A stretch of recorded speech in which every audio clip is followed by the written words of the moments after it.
Hi hello welcome to Vijay சமையல். இன்றைக்கி நம்ம சேனலில் என்ன பார்க்க போகிறோன்னா, ஆக்சுவலி இதோட பேர் என்னென்னு தெரியாது. இது வந்து இங்கே நாங்கள் வந்து சிக்கன் ரோல்னு சொல்லுவோம், சாசேஜ் அப்படின்னு சொல்லுவோம்.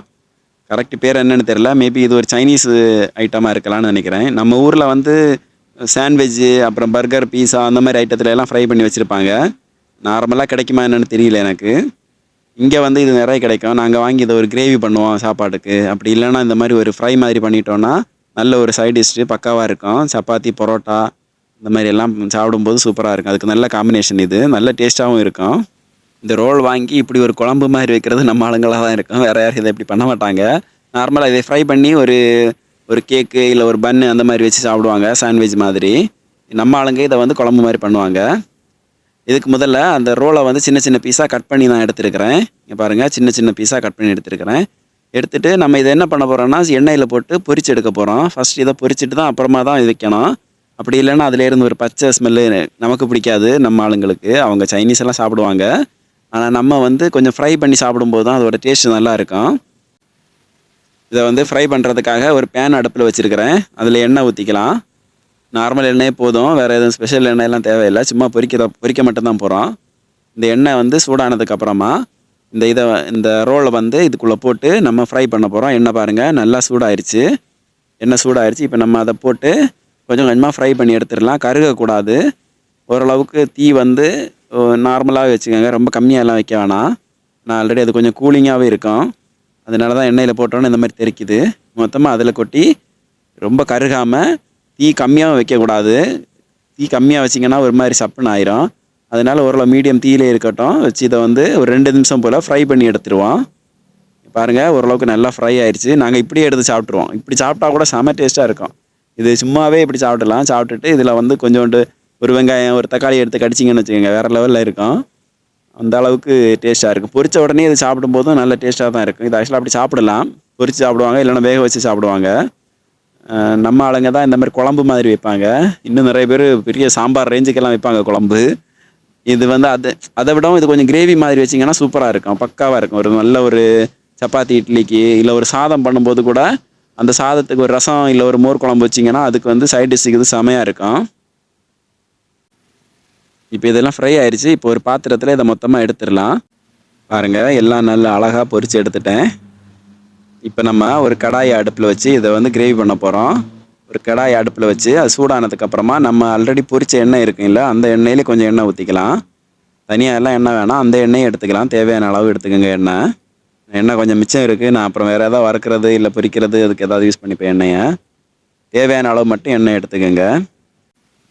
பாருங்கள், எண்ணெய் நல்லா சூடாயிருச்சு. இப்போ தாளிக்கிறதுக்காக ஒரு ஸ்பூன் அளவுக்கு கடுகு போட்டுக்கலாம்.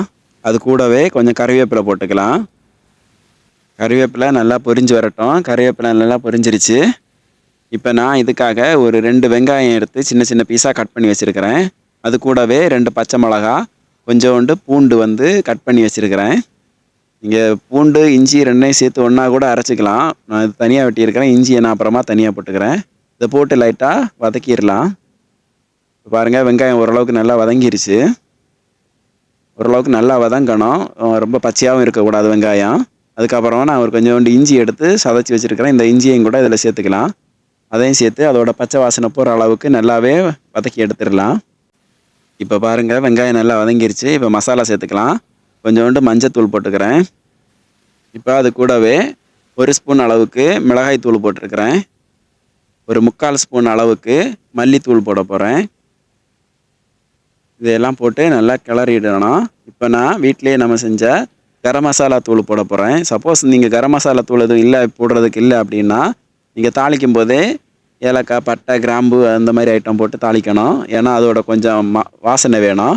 அப்படி இல்லைனா சிக்கன் தூள் ஏதாச்சும் இருந்துச்சுன்னா அதை ஏதாவது போட்டுக்கோங்க. அதையெல்லாம் போட்டு மொத்தமாக மசாலாவோட பச்சை வாசனை போகிற அளவுக்கு நல்லாவே கிளறிடுங்க. இப்போ பாருங்கள், நல்லா மசாலா, வெங்காயம் எல்லாமே நல்லா ரோஸ்ட் ஆயிடுச்சு. இப்போ இது கூட நான் ஒரு சின்ன அளவுக்கு இல்லை ஒரு பாதி அளவுக்கு உருளைக்கிழங்கு கட் பண்ணி வச்சுருக்கேன், சின்ன சின்ன பீஸாக. கொஞ்சோண்டு கேரட்டு.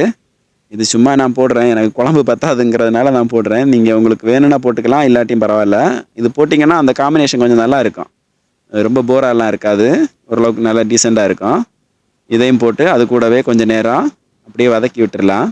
இப்போ இந்த உருளைக்கிழங்கு வேகிறதுக்காக கொஞ்சோண்டு தண்ணி ஊற்றி இதை மூடி போட்டு கொஞ்சம் நேரம் வேக வைப்போம். இல்லை கொஞ்சம் கிரேவி மாதிரி வேணும்னா கொஞ்சம் எக்ஸ்ட்ராவே தண்ணி ஊற்றிக்கலாம். நான் வந்து ஒரு மாதிரி ஃப்ரை மாதிரி பண்ண போகிறேன், அதனால நான் கொஞ்சமாக தான் தண்ணி ஊற்றுறேன். அதாவது இந்த உருளைக்கிழங்கு வேகிறதுக்கு மட்டும்தான் தண்ணி. அப்படி இல்லைன்னா அந்த உருளைக்கிழங்கு எதுவும் இல்லைன்னா நீங்கள் இப்போ டைரெக்டாகவே அந்த ரோலை வந்து பொரிச்ச ரோலை போட்டு கிண்டிடலாம். இது உருளைக்கிழங்கு வேகணுங்கிறதுக்காக கொஞ்சம் தண்ணி ஊற்றி இதை அப்படியே மூடி போட்டு ஒரு 2 நிமிஷம் இல்லைன்னா ஒரு 3 நிமிஷம் வேக வைப்போம். அப்போ உருளைக்கிழங்கு வந்து நல்லா வெந்துடும். இப்போ இதில் தேவையான அளவுக்கு உப்பு கூட போட்டுக்கலாம். உப்பு போட்டுட்டு அப்படியே மூடி போட வேண்டியது தான். இப்போ திறந்து பார்ப்போம். பாருங்கள், தண்ணியெல்லாம் நல்லா வற்றிருச்சு. வற்றி நல்ல கிரேவி மாதிரி ஆயிடுச்சு. கொஞ்சம் நேரம் அப்படியே மிக்ஸ் பண்ணி விட்டுட்டு இப்போ பாருங்கள், பொரிச்சு வச்ச அந்த ரோல் வந்து இதில் மிக்ஸ் பண்ண போகிறோம். மொத்தமாக இதில் கொட்டி கொஞ்சம் நேரம் மிக்ஸ் பண்ணி விட்டிங்கன்னா போதும். அவ்வளோதான், ரொம்ப பெரிய வேலையெல்லாம் இல்லை, ரெடி ஆயிடுச்சு. போட்டு ஒரு 2 நிமிஷம் போல் நல்லா கிளறி விட்டிங்கன்னா ரெடி ஆயிரும். அவ்வளோ, வேறு எதுவும் ரொம்ப நேரம் எல்லாம் வேக வைக்கணும்னு, ஏன்னா நம்ம ஆல்ரெடி அந்த ரோலை வந்து எண்ணெயில் பொரிச்சிட்டோம். எல்லாமே ரெடி ஆயிடுச்சு. கொஞ்சம் நேரம் அது வந்து நல்லா கோட் ஆகிற அளவுக்கு மிக்ஸ் பண்ணி விட்டுட்டு நம்ம வந்து கொஞ்சமாக கொத்தமல்லி இலை தூவி இறக்க வேண்டியதான். வேலை முடிஞ்சிருச்சு. செம டேஸ்ட்டாக இருக்கும். மேபி நீங்கள் இருக்கிற ஏரியா பக்கம் இது கிடைக்குன்னா இந்த மெத்தேடில் ட்ரை பண்ணி பாருங்கள், சூப்பராக இருக்கும். ஃபஸ்ட்டெல்லாம் இங்கே வந்தப்போ இது வாங்கி கொடுத்தப்போ, அப்பா என்னடா இது இப்படி இருக்குது, இதெல்லாம் யாரா திம்பா அப்படிங்கிற மாதிரி தான் இருக்கும். அப்புறம் அதோட டேஸ்ட்டு பிடிச்சி போச்சு. இப்போ வாரத்தில் ஒரு நாள் கண்டிப்பாக இதை வந்து வாங்கிடுவோம். இப்போ வேறு எதுவும் காய்கறி இல்லை, குழம்பு வைக்கிறதுக்கு எதுவும் இல்லை அப்படின்னா கூட ஜஸ்ட் இதை ஒரு பேக்கெட்டை வாங்கி போட்டு இந்த மாதிரி ஒரு ஃப்ரை பண்ணிவிட்டு ஒரு ரசம் ஏதாவது எடுத்துகிட்டு போயிடுவோம். நல்லாயிருக்கும். மறக்காமல் ஒரு வாட்டி ட்ரை பண்ணி பாருங்கள். இந்த குழம்புக்கு என்ன பேர் வைக்கிறதுன்னு இது வரைக்கும் தெரியல. நான் யோசித்து ஒரு பேர் வைக்க போகிறேன். அவ்வளோதான். இந்த வீடியோ பார்த்ததுக்கு ரொம்ப நன்றி. பிடிச்சிருந்துச்சுன்னா லைக் பண்ணுங்கள், ஷேர் பண்ணுங்கள், மறக்காமல் சப்ஸ்கிரைப் பண்ணுங்கள். ரொம்ப நன்றி. தேங்க்யூ.